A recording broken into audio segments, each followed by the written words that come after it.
Hello, everyone. Welcome back to another episode of Talking Shop. It's just me today. We've got no Grant, we've got no Mike, but this is one that I kind of hopped on relatively quickly and kind of slid straight into Luca's DMs because I wanted to get the ball rolling on it quickly. I wanted him to come on because I don't really have to do that much explaining here. Luca on Twitter is literally goes by the handle of web3 nomad. So if you're in any way familiar with our business and podcast and everything and job site that is literally called web3 nomads, when I found Luca online, I was just instantly kind of thinking this one's a no-brainer. So welcome to the pod, Luca. Thank you so much for coming on, man, and coming on so quickly. How are you doing? Yeah, man, I'm doing great. I've been looking forward to this. And when you DM'd me and I saw the business that you guys are running, like Web3 Nomads, I was like, yeah, this is just one of those things that could only ever happen on Twitter, that we find each other in this Yeah. way. And, it sounds like a very like one-off thing, but I can't even explain the number of just like random tidbits that Yeah. I've met other people through on Twitter. And that's just like one of the magic points of that platform that I think like really helps sets it apart from other ones. And one of the reasons why I like love meeting people through it and Yeah. why I spend a good amount of time on it. Isn't it so like friendly as well? Like there's very, very rarely that I send a DM or whatever and reach out to someone that I think this person's like going to tell me to fuck off or whatever. That never really crosses my mind. It might happen, but to this point it hasn't yet. So I don't know what your experience is with that, of course, but No, definitely. I mean, I've been in the same boat, and I asked myself if this is something that applies to like if this applies to Twitter as call a it whole or just crypto Twitter. crypto Because Twitter. for Yeah. me, I literally didn't use Twitter before I got into Web3. I just saw that like Twitter was where everything was going on. I was like, okay, shit, I need to get into Ah, Twitter. Like this is clearly like where everything is happening, and I'll be missing out if I'm not. And so I went into Twitter very intentionally, knowing I yeah. wanted to do Web3 things. And honestly, that turned it into a platform that was extremely valuable for me because I'd had friends who were on the platform for years since like Yeah. high Yeah. school or college or whatever. And for them, it was just like a lot of memes and kind Yeah. of like junk food in terms of social media, Yeah. which I think we already have plenty of social media channels that serve that junk food like need, so to speak. Whereas Twitter, I think if you're very intentional about it, it can be far and away the most like Yeah. productive and useful platform. And Mm. that's been my experience, just because I've been like really ruthless about trying to just stick with following like Web3 people on it. Yeah, I mean, I made a new one when I kind of was and I hate that term full-time crypto, full-time Web3 or whatever. But I'd never really put much onus on like growing that platform. And it's only now that we're in it more because like I came from a different background where I was in professional sport and I didn't really want people to know who I was because it was like fans of clubs and stuff. It was just I was like I'd rather just be anonymous, which is really, Right, really just be like anonymous. Yeah. yeah, it's really funny now how I am in the anonymous culture now, but I'm not anon because it Yep. just Yep. feels much friendlier. I don't know how that happened, but on your Twitter, I mean, it's a weird place to start, but because you've been new to it since you went into Web3, what have you done about your following? Have you been quite strategic with trying to grow that out? Because I obviously follow you. I know that you're super active. Did you kind of go into it with a game plan, or have you just sort of let it flow? Like, how have you kind of worked on growing your follow account relatively quickly? Yeah. So when I went into it, it was very much just kind of casual. Let me see what Yeah, this is about. Let me see what the vibes are on crypto Twitter. And then I learned pretty quickly that there is just so much value in building that personal brand, which I really absolutely. dislike that term, but I don't Yeah, have a better term for it. And so now I really treat my Twitter as a job. Like I have daily and weekly like checklists of tasks that I do related to my Twitter that are helping me grow my following. And yeah, even at my like measly thousand something followers, the amount of opportunities I've gone through have been really incredible, whether it's meeting really yeah, cool people like yourself or getting leads on potential clients, which is great for like my freelance yeah. business. And I can only imagine how much that's going to scale up, because from what I've seen, it really happens exponentially. And it's like, okay, as you get into like 10,000 plus followers and whatnot, just the amount of like exposure and surface area that you give yourself 100%. is really just conducive to opportunities coming your Yeah, way. And I'm a really big believer in like we create our own luck. And the way you do Hmm. that is by maximizing your surface area of luck. So you just increase the chances of like cool things coming your way and Yeah. cool shit happening to you. And having that like big personal brand is really, to me, like the digital equivalent of having as massive of a surface area as possible to Yeah. increase those opportunities. So Twitter is really where that's happening for crypto. Yeah. I know a lot of people recently are having success on LinkedIn. That's something I've been considering, but all these things take time, and that is the most finite resource that we have in our lives. Yeah. So you really got to It use it wisely.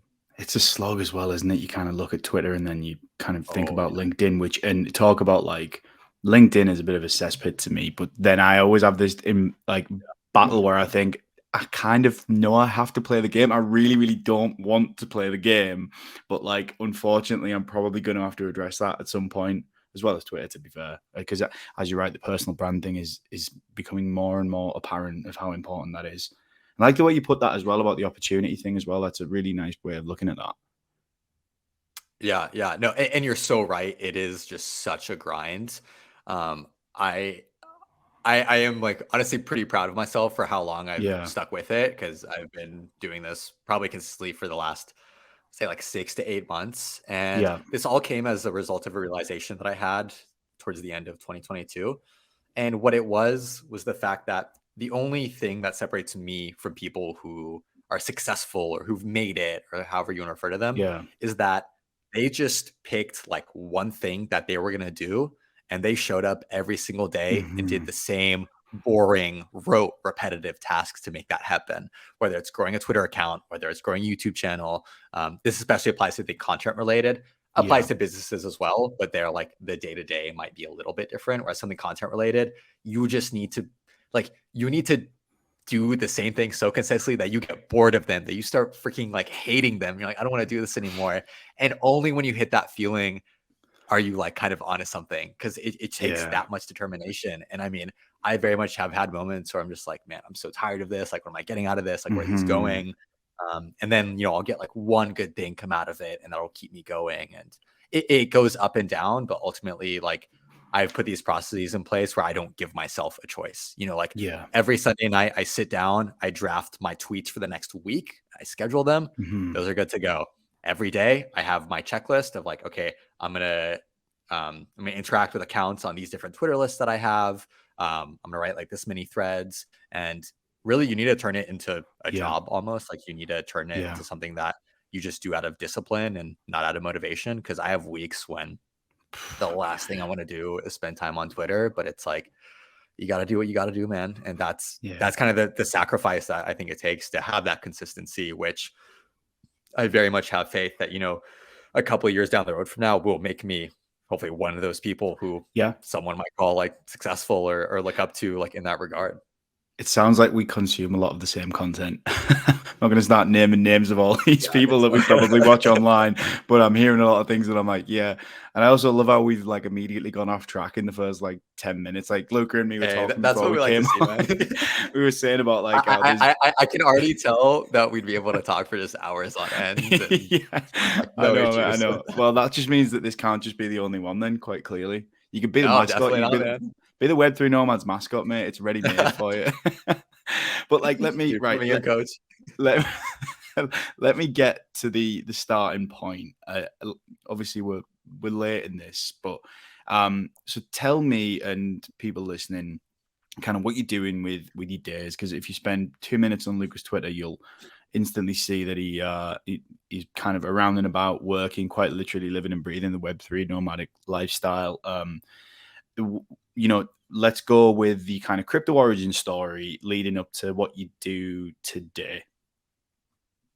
Sure. Yeah. So I got into crypto via the Web 2 like startup world.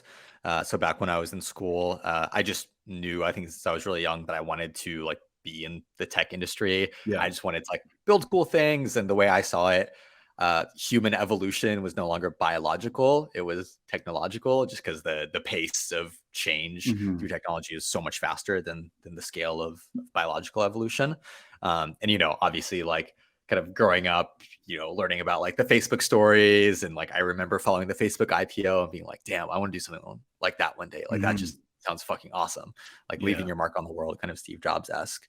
And so when I went to school, my like logical answer to that was studying computer science, software Yeah. engineering type of stuff. Cause in my head, that was the only way to like build businesses and build these tech products. But I realized pretty early on that I liked talking to people a lot more than I liked writing code and sitting in front of a Yeah. screen all day. Yep. And around that time, I also was getting more involved with startups in the city where I went to school, which had a pretty good startup scene. Ended up like working part-time for some companies, ended up like jamming on a couple of projects with friends, and just got really like obsessed with the startup Hmm. world, like got really deep into it. It was something that I very much like wanted to go into. And so coming out of school, went through like a handful of jobs working for various like early stage startups all in the Web2 space, which was cool, but I was still kind of searching for like what's going to be my thing. Like I knew I Hmm. wanted to work in tech, but obviously that like everything in this day and age is tech basically. And I Yeah. was very much in this explorative phase of I have these different areas that I'm interested in, but nothing really felt like it spoke to me. And I'm just someone who gets bored of things pretty quickly. So I'll go like really deep on something for a couple of months and I'll Hmm. just get bored and be like, nah, like I've gone as deep as like I want to on this. But that all changed. It was literally, I think a month or two after I started like a web to like product manager job at a startup. Just like one night, I somehow stumbled onto an article about DAOs. Hmm. I wish I could remember how it came to me. Like it clearly wasn't on Twitter because I wasn't on Twitter at that time. But somehow I stumbled onto this article about DAOs, and that really opened my eyes to what was possible with like blockchain technology from a novel Yeah. perspective. Like I had known about Bitcoin and shit coins. Like I bought a decent amount of money of some altcoin in like 2016, 2017 that absolutely dumped. And I was like, yeah, never again. Like this is all, like casino gambling. Like screw Yeah. this. But seeing like DAOs as this application to something that I really cared about, which was building communities, building organizations, and kind of creating a more democratic way of doing that was extremely compelling to me. And so I always say that DAO is like my first love in Web3. Hmm. And I remember that like that night is such a pivotal moment in my life that I remember the date. It was like September 3rd of 2021. No, of yeah, 2021. And I probably read that Dow article. I don't know, let's say 9, 10 p.m. Dude, I went down the rabbit hole so deep that night. Like I Hmm. was at my computer sitting there and just devouring content. And at Yeah. some point it was like 4 or 5 a.m. I remember like looking at the clock. I was like, oh shit, it's late. I should probably go to bed. And I remember standing up from that computer, and I'll never forget the feeling that I had at that moment. It's as if someone had pulled the curtain back for me and shown me a glimpse of what the future could look like how we could Hmm. democratize like finance and communities and just like ownership for the digital age. Because in reality, everything that we've built on the internet so far is just trying to port over our like IRL interactions and ownership and stuff Yeah. to like bits on a like Web2 server. And so literally that night I knew that I had found like my thing. Like I had that Yeah. aha moment, which honestly I never thought I would have. It was like, damn, this is the industry that I want to go into. Hmm. And so like I mentioned earlier, I had just recently started a new Web2 job at a company I was still like pretty excited about. I Yeah. definitely wanted to stick around long enough to get my equity after that first year. But what my solution was, I went through the next couple of months, kind of a series of like self-guided um, like curriculums of like different Web3 topics. So first I was like, I really want to fundamentally understand this technology. So I took a few courses on like smart contract programming and Hmm. Solidity. And I knew I didn't want to be a programmer still because I knew that wasn't for me, but I'm like, I want to understand at least, like I want to see Yeah. how this Yeah. works. Yeah. Yeah. And then that led me to getting involved with a few DAOs. I literally started a DAO for skiers and snowboarders because I was a very hands-on learner. I went through like an NFT flipping phase at the very tail end of the bull market. And it was like each of these like curriculum pieces lasted probably 1 to 3 months each. And after like 2 or 3 of those, so I would say probably 5, 6 months in, I felt like I had a decent enough understanding of the space to start doing freelance work on Yeah. like Web3 projects. So I just started getting more involved in Discords for mostly like Web3 gaming projects. That was what I was Hmm. really going into deep at the time. And had a couple that I was basically helping out as like a moderator or a community manager. And I had like a contract with them to work part time until I finished my Web2 job. Yeah. And then as literally the day that I hit my vesting cliff at my Web2 job, I had my full-time like Web3 job lined up after that Wow. to work as a product manager at a Web3 agency. That's So that was sick. kind of the entry story. So did you do the because now obviously, and correct me if I'm wrong, you're kind of freelancing and doing consultancy sort of product advisory roles for different Web3 projects. Would that be correct? So like I think one of the things that people would want to know, and I certainly want to know, is how do you go about the kind of now you're traveling and you decided, right, I'm probably gonna had you left home at that point, or did you kind of wait to get yourself in that position of security and then go, or did you just take a complete leap of faith? Yeah, as I was getting into the Web3 world and kind of the point where I realized there's a space for me, I wasn't doing quite as much traveling as I am now, Hmm. but I was still very much on a schedule getting closer to where I am now, where I'm spending probably like 8 to 9 months out of the year on the road. Yeah. And it also helped that even when I was working Web2, I was always doing some freelancing gig. Like I was Okay. always helping a startup like fundraise or make their pitch deck or help with their like engineering processes, things like that. So I think I've just always been someone who like I have a day job and I can really enjoy it, but I Yeah. also always need something else because I don't have many hobbies. My hobbies are just like doing other types of work because I'm just weird like that. And so it wasn't that drastic to change, probably those like 10 hours a week that I was already spending doing part-time work in Web2 world Right. to just transitioning that to Web3. And I would say the traveling as it ramped up, I would say that was pretty independent of the Web3 work because Okay. so I started working full time in Web3 middle of 2022. And by then I was already pretty deep into my like Web3 or sorry, pretty deep into my like travel lifestyle. Got you. And that was independent of whether I had a full-time job or was freelancing. Cause for me, like from the beginning of COVID, I knew that remote work was what I personally preferred. And so Hmm. it was table stakes for me to work at a company that was at the very least remote and ideally ones that were a little bit more like async oriented. And I mostly work for smaller startups, which tend to be a little bit more flexible with that kind of stuff. Cool. So how would you define what you're doing now? Like if you laid out your day to day for me, I know we were talking at first about the importance of building the personal brand, but as far as making sure that the work keeps rolling in, talk me through like your regular day and like how you what you're working on, basically. Yeah, totally.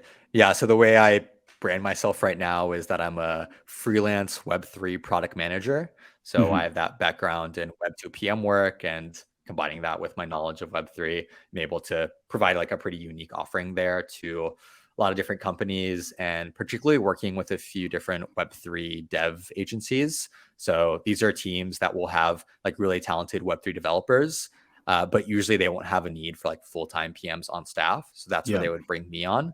And honestly, like I wish I could say that I got into the full-time freelancing aspect on purpose. I honestly just got really lucky. It Yeah. fell into my lap. So I got like a long-term, like consistent contract with one of the biggest Web3 dev agencies out there. And so they're kind of the ones paying me like a consistent Got you. like salary, so to speak, on a Yeah. contract basis. And like if that's all I'm making, if that's the only work I have, I'm still like pretty safe and pretty comfortable. Yeah. So that really took a lot of the fear out of like going totally freelance. But the pro of that is I'm not like a salaried like W2 employee, as we call it in the US. Like I am Yeah. freelance, I am contract. And because of that, I've set up my like business entities and now any other project work that I get through other like freelance clients, I can funnel that all through like my personal business, Amazing. as opposed to like declaring that differently from a tax perspective. Yeah. And like that transition, like really helped kick me into gear of like, okay, like I think I can actually do this. Like I've been doing this freelance stuff, just like 10-ish hours a week for the last like Yeah. 2 years. Like now I'm like, okay, I have this like long-term, like solid contract, but let me also use this as an opportunity to get more work and grow my brand and things like that. So as like, to talk about my day to day. So I spend I would say the majority of my workday working with this major agency that I have the contract with. So they brought me on Hmm. to basically like product manage one of their Web3 projects with one of the biggest whiskey companies in the world. So this is like Yeah. a multi-billion-dollar company. They're building their first like Web3 related product. And so this agency needed someone to be able to manage that relationship, that Yeah. engineering team, that design team on a day-to-day basis. And so a lot of that is like pretty standard product management work. I'd say about half of it is working with our engineers and designers, helping create like user stories and timing Yeah. things, making Yeah. sure that we'll get things done on time. And then the other half, and honestly the half that I especially have been enjoying more, and I think I'm going to get deeper into, is more the like high level advising and education piece. Yeah. Because when we're working with one of these massive enterprises, I mean, this is a multi-billion-dollar company that like doesn't know the first thing about Web3. Like there's one or two people who we work directly with who really get it, and they're the ones like really Yeah. championing for these Web3 products. But so much of my day is helping educate other people in their company around like, why should you care about Web3? Like what can Web3 do that is helpful to you and your business? And then even like the people who we work with day to day who get Web3, they don't know the details. They don't know the difference between Yeah. Yeah. building something on different blockchains, working with different vendors, whether you should, do an NFT auction or a sale. And so that's, very much where we come in, where, I'll talk them through these things. I'll create like presentations and guides. And this is great because this is just me sharing like the knowledge that a lot of it that I already have in my head. And like one of my biggest passions is just like, how can I figure out how to teach people what Web3 is and what impact it can have, and just the most digestible way possible. Like, Yeah. I don't want people to have to learn like the terms like NFT or DAO. Like, Yeah. I think fundamentally the way we talk about Web3 is just not helping the growth of the space at all. Like, we really need to come up with better terms, better explanations. And this is very much like a testing ground for me to figure out like, okay, how can I distill down, an NFT drop or a membership program in terms that are, that a dude in his 50s can understand who's only ever worked in like the liquor industry. It's a kind of a double-edged sword, isn't it? Like we talk about it all the time in that, and then one of the things you hear all the time in crypto, and it's that with that kind of counterculture that it is we're early, we're just early, and that always like kind of the first beginning of understanding of the technology and stuff. It only started to kind of really hit home with me when we were understanding that like a lot of these big legacy companies do have an interest and a quite clear desire to go, Dude, this is something we quite clearly don't have a clue what we're doing. Where do we even begin? So then people like you and me, you more so obviously, this is where you're looking at it and going, how can you not see the opportunity? Like, we're definitely not delusional. Like these companies, like we went to a conference and like this guy was like, he was consulting for Etihad because they were trying to figure out how they could use like NFT passes as plane tickets and all this kind of stuff. And it's like, it has to be, we have to be onto something. Tell me we're onto something. Dude, yeah. And I was actually so impressed when, as I was trying to get more into freelance work, like that was something that I kind of had in the back of my head since Yeah. starting in Web3. And when I started doing my Web3 like freelance work on a part-time basis, that was working purely for like Web3 startups, gaming projects, Yeah. very grassroots stuff, which is what I'm honestly more familiar with, like, venture-backed companies.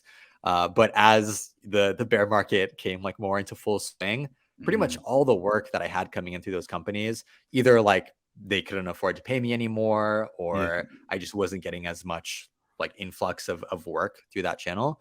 And through this opportunity with this big dev agency, realizing that most of my work right now comes from these like bigger clients, and I was so impressed that it's like these very legacy Web2 businesses that are now kind of like supporting my Web3 dreams and my Web3 work, as opposed to these startups, which I always thought would be the main source of it. Like that really was kind of like a reality change for me, and I think it also confirmed for me that for the majority of the spare market, honestly, most of the like exciting or promising Web3 news and headlines that I've seen are all about like new big brands adopting Web3 technology. Completely. Like Starbucks Odyssey launch is one of the biggest things to happen in Web3. And obviously people know about it, but it's not making the same splash that it would in a bull market, is just a lot less people are really caring about it right now. But I mean, we've seen headlines like on a regular basis of big companies starting to integrate this technology more and more. And the fact that they're still interested now in the spare market, just like you said, like we've reached a critical mass where I feel very confident, and a lot of people feel confident in saying that this is here to stay. Like Web3 is not going anywhere. Yeah. At this point, we're just going through market cycles like any other asset class. Granted, they're a little more volatile in crypto, but like the technology is here to stay, whether prices are up or down. It's, you know, it's funny that that's exactly what I say to, and I don't really enjoy getting into this pub conversation with people who don't give a shit about it, to be completely honest, because it's hard to kind of give the full lowdown. But when I think people think of Web3 and crypto, they also, crypto does unfortunately carry like some connotations. We talked about this all the time, Yeah. and people just immediately think it's a volatile market. Don't touch that, because all you see in the news is all this kind Yeah, of it's just shit. like But yeah, they're just like it's a casino, you're just trying yeah, to turn your $500 into like 1,000,000 and move to Puerto Rico or some shit. exactly. And I always Yeah. say, like, no, no, no. Like, we're talking about blockchain technology here. And then when you look at the infrastructure and what can be built on top of it, it's a completely different ball game. It's an industry just like anything else. No, exactly. And this is something that honestly I've been having a lot more conversations about recently with friends is that there's a very big difference between Web3 and crypto. Like those are two Yes. almost completely different terms, which Hmm. obviously they're super related, but like in a lot of ways they're not. And even as more of my family members have like learned about what I'm doing and they see that like, oh, like I'm doing really well for a young guy and Yeah. stuff like that. The first thing I tell them about Web3 is like, forget everything you know about cryptocurrencies. Like this isn't about like the tokens. This is purely Yeah. just a new way of building like internet websites, but instead of like Facebook owning your photos and your comments and stuff and it being trapped on there, like imagine that that can belong to you and you can Hmm. permission that. And obviously there's different use cases, and I Yeah. try to tailor the like first example use case to the person who I'm talking to depending on like what I think they're interested in. It's a good But approach. ultimately it's like this is technology. And it's like I tell them, the same way that you have social media apps, that you have like banking platforms to access your banking account, you can build equivalents of those on like the Web3 rails instead of the Web2 Hmm. rails. And it gets into like, all right, like what are the benefits of that? And it's like, okay, the like self custody of data, decentralization, stuff like that. You're doing the good work, quite clearly. It's like Thanks, man. we need more people doing this. I mean, one of my friends, he is one of the smartest guys that I know, actually, and he was recently left his job. He kind of did a lot of like hands-on business development, product management for completely unrelated, like property company out of London. And he said to me, he was like, "Where would I even start getting into this thing?"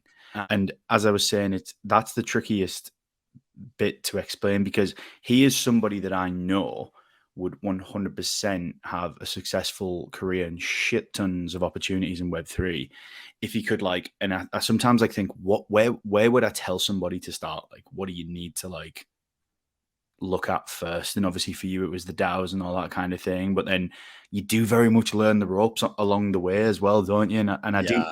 And when we talk about Web3 nomads and it becoming like a household name of like, oh, that's where hopefully people would go for Web3 jobs. We're talking like big plans here. Right. No, totally. We, Hey, we, dream we, big, man. we do think that like, oh, there are still really high barriers to entry for this industry, whether we like it or not. Yeah. And like, I'd be interested to know like what your thoughts are on that, as far as like, how do you think that we get past that as those that are working in the industry? I feel sometimes like it's our responsibility to make sure that it's less intimidating for those to get in. So what do you Dude. think of that? Yeah. I mean, I'm so glad you brought this up because this honestly reminds me of a lot of thoughts that I had early on when I was getting into Web3. Like Mhm. as I was learning about it, I'm like one of my goals is how do I bring my like 10 Yeah. most talented, awesome friends in the space? How do I help the next like 100 people get their first Mhm. jobs in Web3? Hell, that's why I started like a job board for Web3 jobs. Like it's there's no easy answer. And I realized Yeah. early on when I was like, oh, I want to create like resources or classes or courses to help people get onboarded to this. And the fact of the matter is that there are all the resources that people need are already out there. They already Yeah. exist in some way, shape, or form. The issue is that the barrier to entry of just like things they have to learn, like terminology, concepts, Mhm. it's still so foreign that it's only ever going to happen if someone has that spark of curiosity, like I Yeah. had with DAOs or like my other friends had with like DeFi or NFTs, where like, oh, this specific use case is super interesting. Let me use that as an entry point to like be motivated enough to learn about this space in the background. And like, frankly, 99% of people will never have that experience, and nor Mhm. should they. Like, they shouldn't have to understand how this technology works to interact with it and to reap the benefits of it. And so my conclusion here is that we need to find we need to build products, we need to build use cases that implement Web3, but don't force people to understand it or get Yeah. too deep in the weeds. And so we basically want to like Web3 pill people in a way that like they don't realize Yeah. they're getting Web3 pilled, because frankly it should still look and feel a lot like a Web2 experience, and it should be in something in a manner or a use case that is like interesting and inspiring to them. So that was actually one of the core tenets when I was starting this like ski and snowboarding DAO. So we called it NAR Collective. And like one of the reasons why I like DAOs so much and still do, like I still love DAOs. Like that's my like secret like Web3 like love and passion, is because like a DAO can just be like a club for people who like to do the same thing. Like for our DAO, Yeah. it was one of the core tenets was, how can we just make this a community that is composed of skiers and snowboarders, whether they know about Web3 or not, but we use Web3 in the back end to give them like benefits or perks or things like that. And so like our North Star goal at the time was, we want to buy and co-own a ski resort somewhere in the US. And like Yeah. that's a mission that any skier or snowboarder can get behind, whether they know about Web3 or not. And I'm not involved in the DAO anymore, but one that I am involved in that's doing really well is Cabin DAO, or Creator Cabins. They're following this thesis really well, where they're just like an organization of people who are really into like the outdoors and like traveling and adventuring and sustainability, but they run this organization and like all the benefits they offer with these decentralized neighborhoods, on like a Web3 backend. But a lot of Mm. people who I've met through Cabin, like they don't work in Web3. The reason they learned about Web3 and are kind of getting into the space is because they first discovered Cabin. They're like, this is a really cool community of people who have a lot of things in common with. And like, oh, it happens to run on this like new technology that I understand the benefits of it in the context of this organization. Let me dive in and learn a little bit more. And Yeah. so this is why I think so many people are excited about the gaming use case for Web3 as being kind of like a mass like on ramp. Yeah. Yeah. I think it really comes down to like how we think about Web3 on ramps, is because someone can just be playing a game that they really like, and I do believe the next bull run that we'll see like the first just high quality Web3 game that will be fun to Mhm. play, whether you're a Web3 user or not. And enough people will get into that game and they'll maybe get curious about some of the mechanics that will be kind of like their spark of curiosity of being like, all right, what's behind the scenes here? How is this Mhm. working? Things like that. So I think I Yeah. take back what I said of some people will never have that spark. I think that spark just has to manifest itself in very different ways. And for a lot of people, you have to talk to them in terms that they're familiar with or things that they care about. Like you have to meet people where they are, whether it's Mm. like skiers and snowboarders who want like a more sustainable experience where they're not paying like $1,000 for an Yeah. Epic or an Icon Pass, or like travelers and the Cabin Yeah. DAO. Yeah. I love that, it's it like using it as a Trojan horse to sort of like Mhm. hijack people's interest. I mean, I was my dad was asking me loads of questions about it not too long ago, and he is very, very into the whole. I knew that the decentralization angle would probably be it for him because he was telling me how this thing, as his friend had gone to withdraw like a larger sum of money from the bank for something, and they said like, "What's this for?" And my dad was like, "Why is that their business?" And I was like, light bulb like, and I was like, there you go. I Yeah, was like, right, dude. so this is where like we can talk about how you could take your money, and then no one has that self custody, and then immediately you kind of see like the interest peak, and they're like, oh, and that's the rabbit hole that you're talking about, isn't it? That it's Yeah. like get them down it, and you're done. And what I wanted to lead onto this with this is because my background is in brand and communications and stuff, and I'm Mhm. generally just interested in that sort of thing, and especially now because, excuse me, it really is in its infancy. I think across in a large way with Web3, and it's really frustrating that those that have made the biggest impacts, like FTX, for example, have like Yeah. really fucked the show for a lot of us with the whole Super Bowl year that we had and stuff. But I like the idea of, other than just obviously they were just throwing shitloads of cash at anyone to represent Yeah. them. But like I saw earlier that OKX's latest ad, and what I'm going to assume that you haven't seen it, but basically it's like they're already doing like the shiny above the line marketing, but they're also like coming at it from a deep, like an angle of like, why should these guys have your money? This is a different way of looking at Mm. it. And I honestly think that's the way that we market this responsibly and say, what's the best way to educate people on this instead of just like giving them Larry David? Like, Yeah, why should I dude, care about for this? real. Do you know what I mean? Yeah, no, and you touched on a really good point there because I think one of my biggest realizations of the last 6 months as it pertains to just like Web3 world is that, like we live in our bubbles of living Yeah. in the Western world where we're very fortunate to have access to, USD or euros or pounds that are generally like pretty safe, stable currencies. And honestly, we're very spoiled and we're very fortunate to have access to that. Yeah. And it's made me realize that, we talk about NFTs and DAOs and like all these kind of higher level use cases for blockchains.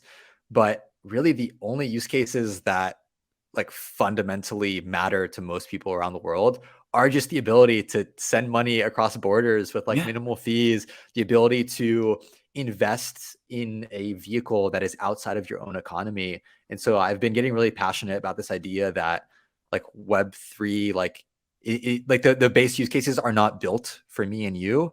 They're Mm-hmm. built for like people growing up in places like Nigeria and Venezuela and the Philippines. And like, as I've started meeting more people from places like that and having conversations with them, like they don't give a shit about NFTs and things like that because like they have so much more of like a good use case, and, 100%. and think something that is actually valuable to them, like at this base level of purely, Web3 being something that like a decentralized currency can live on top of.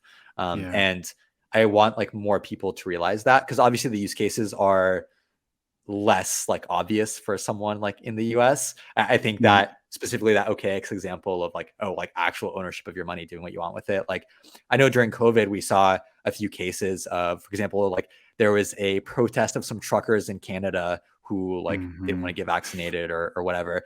And, the Canadian government was like, oh, we're like locking you out of your funds so you can't access this. And I didn't agree with their stand, but that's beside the point. Like your bank or your government should Yeah. not be able to lock you out of your own money like that.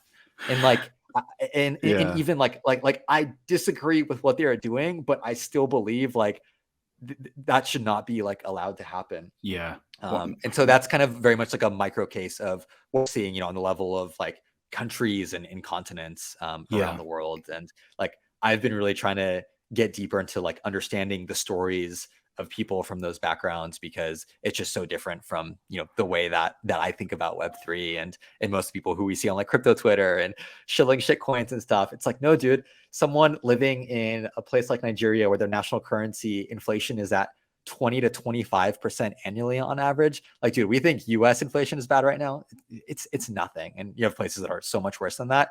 And Yeah. like whether these tokens are going up and down, dude, people living there will pay massive premiums just to buy and hold Bitcoin, dude, because they Yeah. have Yep. more hope in that currency in the long run than the Nigerian naira, which a lot of young people are just like if we're fucked Yeah. if we stick with this. Yeah.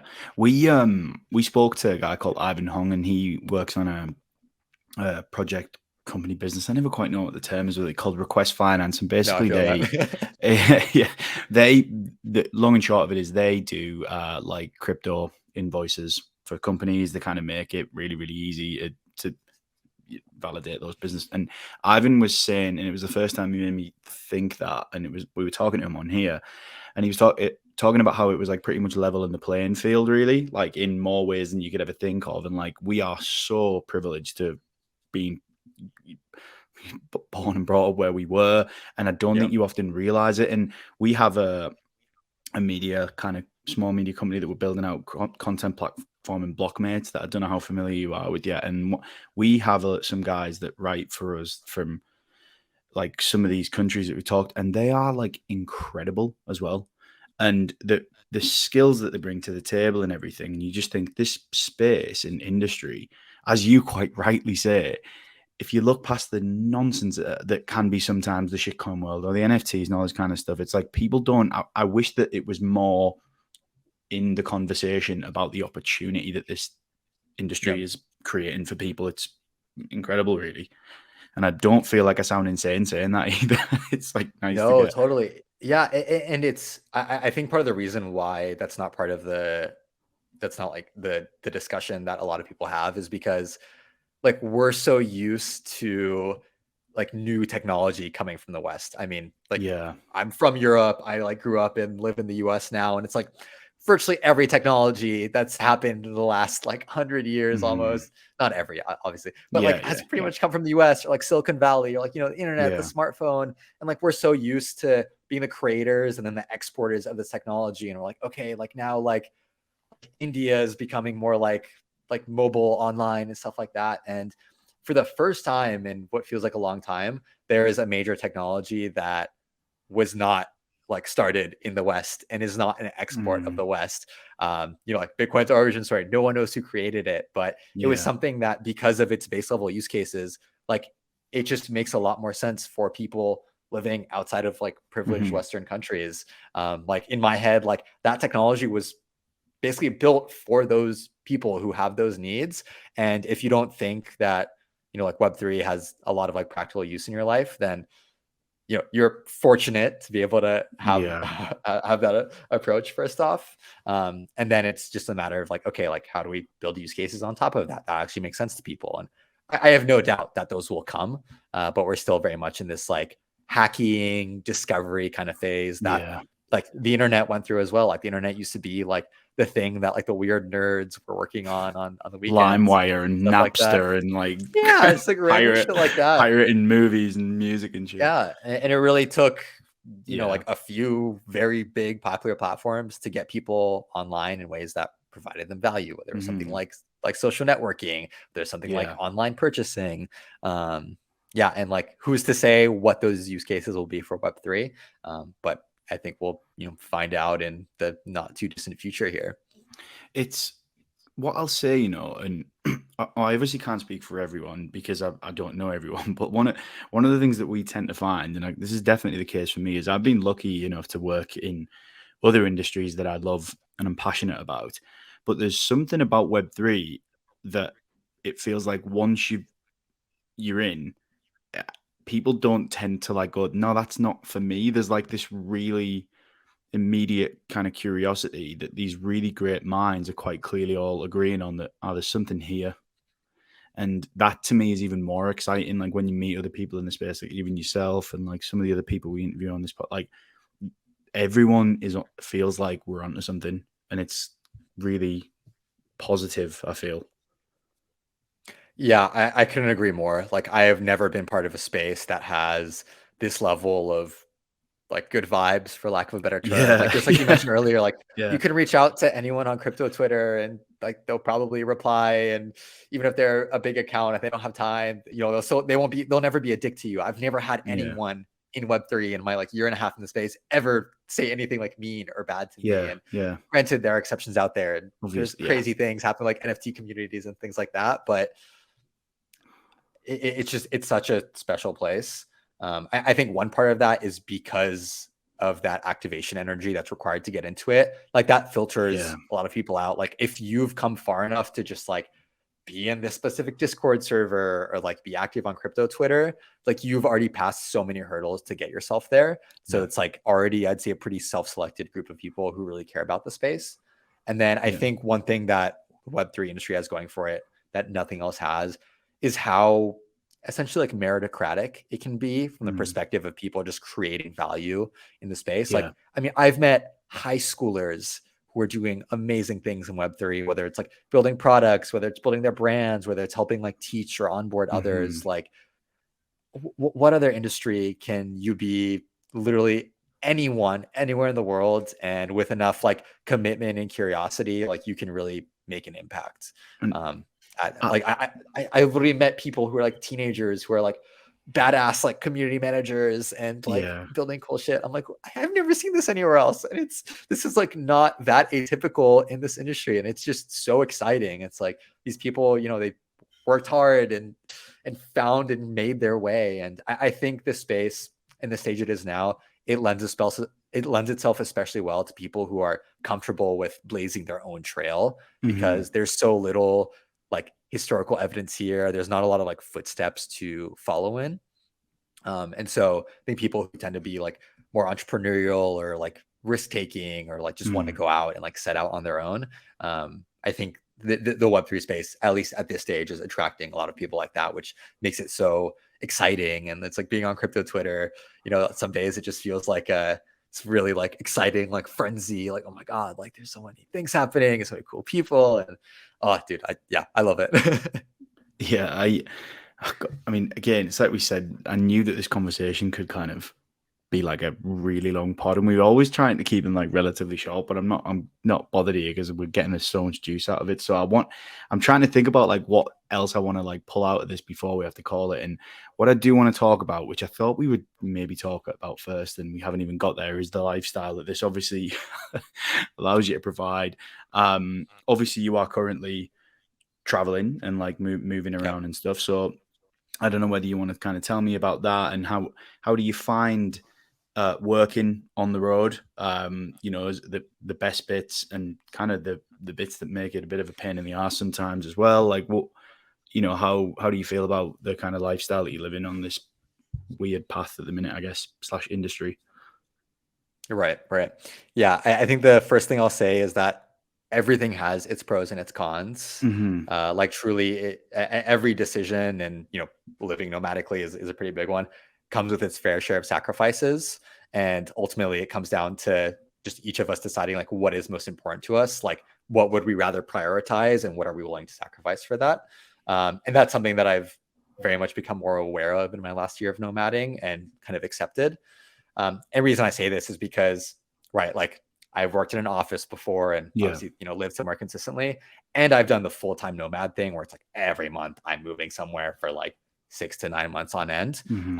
And like both of those in my head are like two extremes, where even the nomading, the month to month, like that got really exhausting. So towards the tail end of 2020, I did a lot of like month to month, like basically like Airbnbs or houses for like different groups of friends and things like that I organized. And it was a good time, but it's exhausting to always think about the next place, because when you move around a lot, like your habits essentially suffer. You always need to get like set up in a new place. You're always thinking about where you're going next. And so that got pretty exhausting. And I realized that like that type of nomading wasn't quite for me. So I kind of sat down. I was like, okay, back to the drawing board. Like I really like this lifestyle, and I know I can't live in one place consistently anymore, like probably ever again, to be honest. So how can I make this work?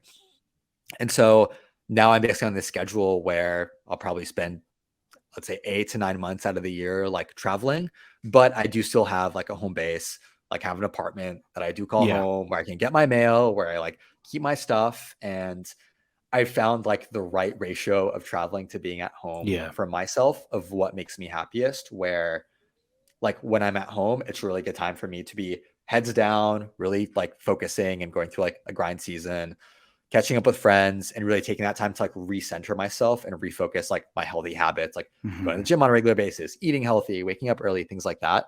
Because then when I travel, like being in a new environment and going through change, it really like, I think just adds a layer of like mental efforts that you may or may not notice. Like, for example, like we've been in Vienna for about the last month. And when I got here, I was like, all right, like I need to find a gym I can go to. I need to research a few different ones. Like which one can I go to for a month and not sign up for like a year-long thing? Where do we do our grocery shopping? Like there's a lot of small things that really add up.